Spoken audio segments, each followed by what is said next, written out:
नमस्कार, मी प्रणिता बोरसे. आपण पाहत आहात TV9 मराठी आणि बुलेटिनच्या सुरुवातीला महत्त्वाची बातमी. धारावीकरांचं मुलुंडमध्ये पुनर्वसन करण्यात येणार. आरटीआय मधून ही महत्त्वाची माहिती समोर आलेली आहे. मुलुंड जकात नाक्याच्या 18 एकरांपैकी 5 एकर जागा लगेच देण्यात येणार आहे. उर्वरित 10 एकर जागा काम पूर्ण झाल्यावर देण्यात येतील.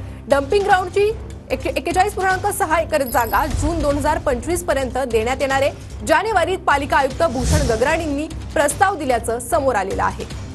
अधिक अपडेट आपण घेणार आहोत आपले प्रतिनिधी कृष्णा यांच्याकडून. कृष्णा, प्रणित, आपण पाहतोय की धारावी रिडेव्हलपमेंटचं कामकाज लवकरच सुरू होणार आहे आणि त्यासाठी धारावीमध्ये जे सध्या झोपडपट्टीमध्ये रहिवासी राहतात त्यांचं पुनर्वसन नेमकं कुठं होणार हा मागच्या काही दिवसापासून चर्चेत असणारा मुद्दा आहे. आणि मागच्या वेळेला जी चर्चा झालेली होती त्यानुसार धारावीकरांचं मुलुंडमध्ये पुनर्वसन केलं जाणार अशी माहिती समोर आलेली होती. मात्र त्यावेळी मुलुंडकरांनी त्याला विरोध केलेला होता. त्याचबरोबर जे महायुतीचे नेते आहेत त्यांनी सुद्धा लोकसभेला हा मुद्दा घेतलेला होता की धारावीकरांचं पुनर्वसन हे मुलुंडमध्ये होऊ देणार नाही.